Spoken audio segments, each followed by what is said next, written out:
to the promise that he made to the Latino community throughout this country that he would address immigration reform in 2010. Immigration reform, it was one of President Obama's big campaign promises that so far has fallen flat. The White House's failure to deliver has led Arizona to make changes on its own, and now the issue is dividing the nation. Good evening and welcome to a special installment of Northwest Cable News Evening Edition. Tonight we're taking an in-depth look at the issue of illegal immigration. Arizona's new immigration bill goes into effect July 29th. If during, say, a traffic stop, officers suspect someone is in the country illegally, they can demand the person prove their immigration status. Critics of the bill say it will spark racial profiling, but supporters like Arizona Senator John McCain say the state had no other choice. I support that legislation because the Arizona governor and legislature acted in frustration because of the federal government's failure to carry out its responsibilities to secure our border.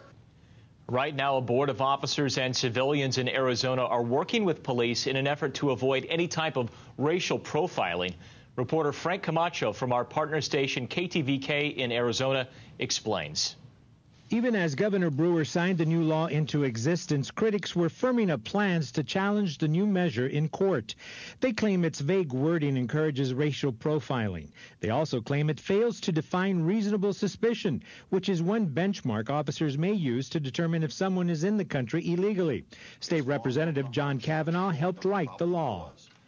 Reasonable suspicion is that level of knowledge which leads a reasonable person to suspect that somebody has broken the law. It's far more than a hunch, but short of probable cause, which is the standard for an arrest. And Kavanaugh says that will only come into play if someone lies to a police officer or is caught breaking the law and is subject to arrest.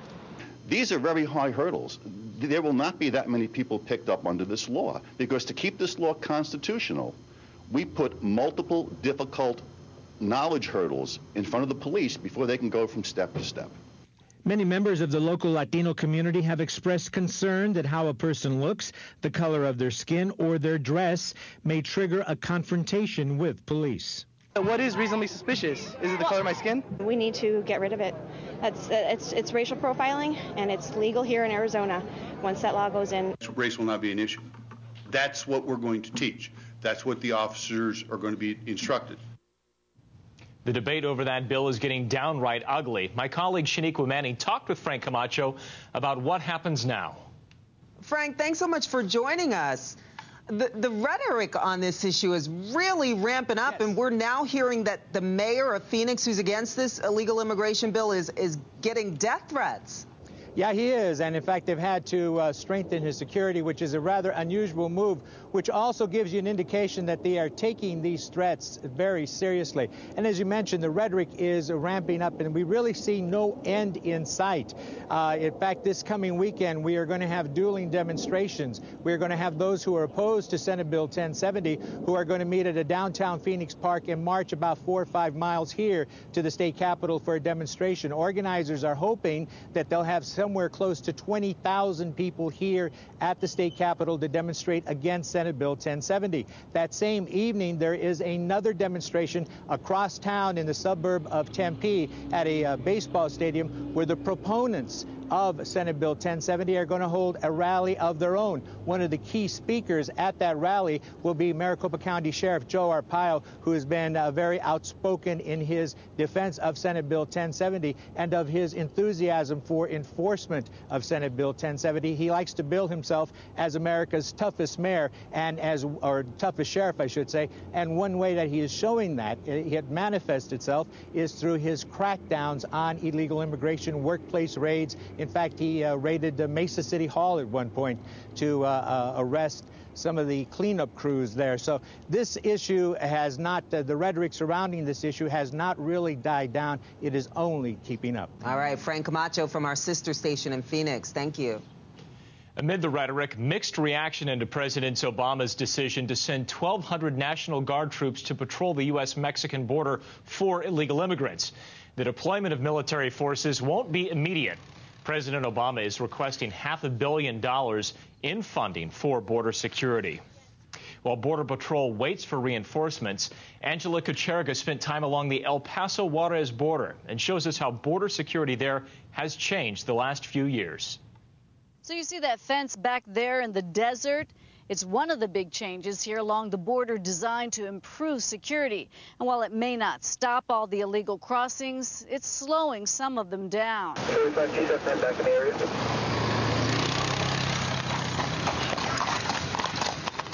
The southwest border has never been guarded more by more Border Patrol agents. The force doubled to 20,000 in recent years.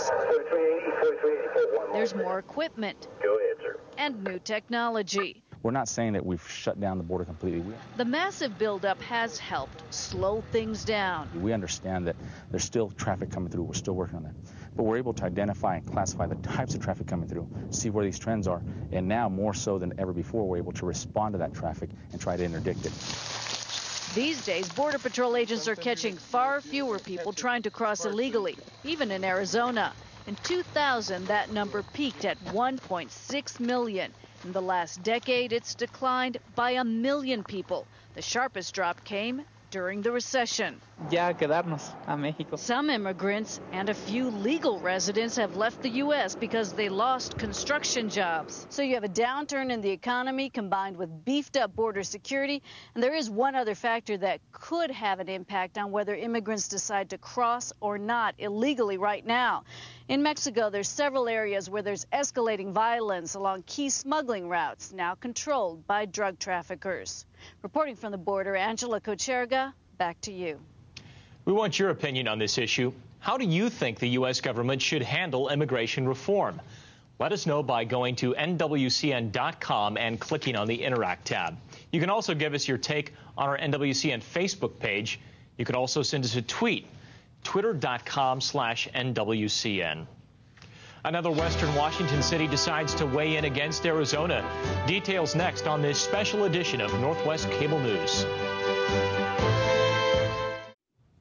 In Washington the past few weeks, there have been several demonstrations against Arizona's new immigration law. Last week, the Seattle City Council unanimously voted to boycott travel and business with Arizona. And now Tacoma is taking a stand against the law. The City Council approved a resolution against the measure just last night. It asks Arizona to rescind the law, which takes effect July 29th. The council approved it with a 5-3 vote, calling the immigration law unconstitutional. The relationship between average citizens like you and I and law enforcement is so important that we have to send a strong message so that we have that really strong relationship between law enforcement and average citizens about how we're treated and that our civil liberties are protected. The council stopped just short of calling for a boycott. Despite the opposition we've talked about, major polls show the majority of Americans support Arizona's new immigration law.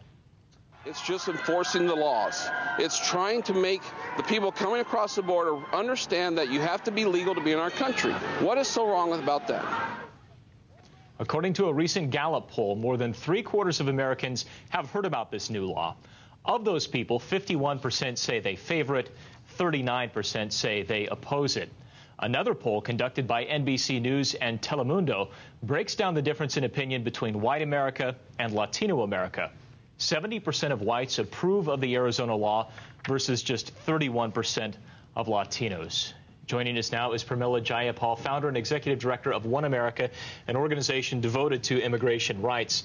I want to talk first about that last number. 31% of Latinos support this legislation. That's a number that I found rather surprising. I didn't expect that it would be that high. How do you address that? Well, I think it's just that there are generations of people that come through, and sometimes people identify more with, just the place that they are right now. I think Latinos in America are in a difficult place.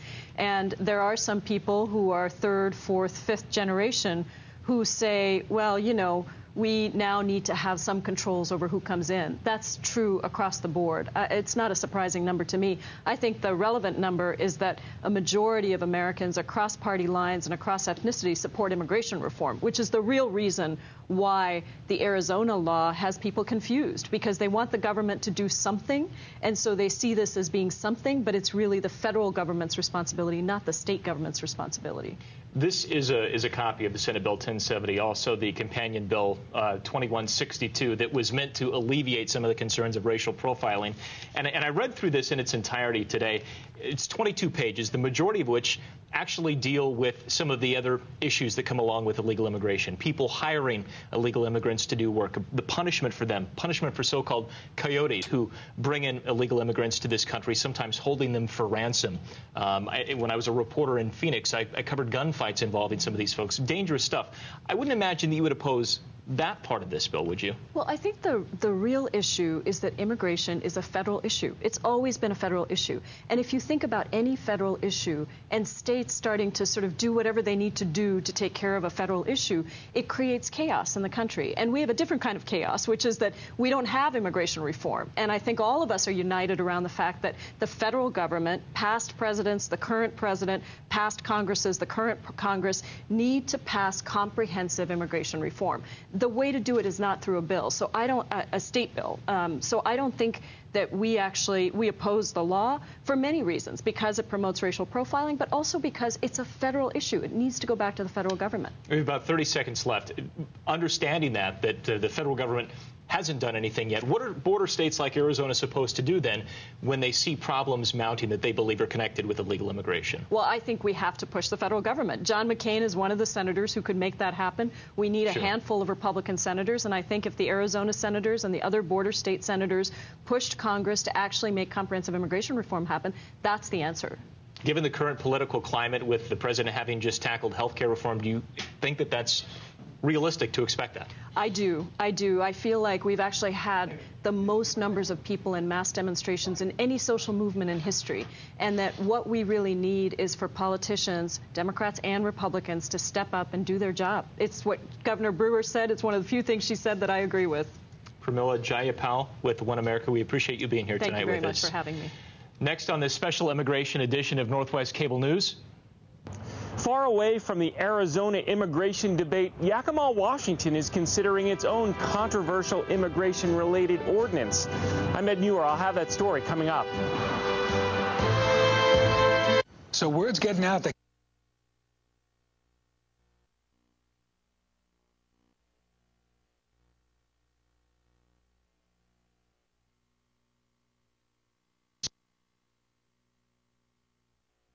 rebates. That's a free Duet dryer when you buy the Duet front-load washer for $8.99 at all 5 Fred's locations. According to the latest UW Washington poll, only 12% of Washington voters want to send illegal immigrants back to their home countries. 29% favor letting them stay as guest workers, while 51% would like to see a reform package offer a path to citizenship. Just 5% say they favor amnesty. Immigration is also an issue in Yakima, Washington, where more than 1/3 of the population is Hispanic. So one city councilman has been supporting an online federal program for Yakima that verifies city workers' legal status. And WCN's Ed Muir has more from Yakima. He didn't come out against Arizona's new immigration law. By some accounts, radio talk show host Dave Edel is the conservative voice of Yakima, Washington. The city also has a growing Hispanic population, driven by migrant workers drawn to the area's many farm jobs. Edel, also a city councilman, wants to make sure business done with the city is above board. So he's pushing E-Verify. It's an online system used by the federal government and several Washington cities and counties that would screen prospective city workers and contractors for their legal status. And it's a way for the city to basically set the example that we want to make sure that the people that do business on behalf of the people of Yakima are in fact legal authorized workers for the United States. Tuesday, the city council debated Edel's bill. Most public comment favored E-Verify, but opinions split along racial lines. E-Verify doesn't create new laws, I understand it. It says we're going to check to make sure we're in compliance with what we're promising our citizens. There's a racist attitude, and I question the motive for bringing this up in the first place. In the end, citing the divisiveness of the issue, the council defeated the E-Verify proposal 4-3. We, the Latinos, are becoming the majority in this community, and yet we have no power and no opportunities. You've heard other communities say, we're to the point that we would recommend it for the state. And the final analysis, it's a no-brainer, and we no-brained it. And there is a movement to get a statewide E-Verify law on the books. A group called Respect Washington has been drumming up support for that proposal, Initiative 1056. While E-Verify is dead for now in Yakima, if supporters of I-1056 get 240,000 signatures, E-Verify would be on the statewide ballot this fall. In Yakima, Washington, Ed Muir, Northwest Cable News. Earlier in the show, we asked you how you thought U.S. lawmakers should handle immigration reform. One viewer writes, plain and simple, be processed in to be a legal citizen. This is America. Another viewer says, prosecute the people who hire illegals. No exceptions. Threaten corporations with dissolution. Problem solved. Be sure to check us out on Facebook. Become a fan of NWCN or follow us on Twitter, twitter.com/NWCN. An immigrant family shares their story of dreams turning to fears. Next on this special edition of Northwest Cable News. Welcome back. Undocumented workers live a life in limbo. Many have been trying to get legal status for years. Others have simply given up, knowing either way they could be sent back to their home countries. King 5's Meg Coyle has the personal stories of 3 immigrants clinging to their American dream. All 1-year-old Josue is thinking about is his first haircut. All his mom's thinking about is her last paycheck. Dificultades encontrando trabajo, poder luchar por mi familia porque pues mi país. Out of work for 2 years, she fears she may be out of luck. With her husband's job in jeopardy, they face a one-way ticket back to Guatemala.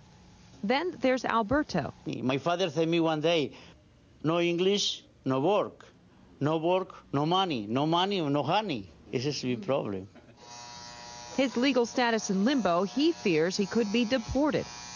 I love here, the problem is papers.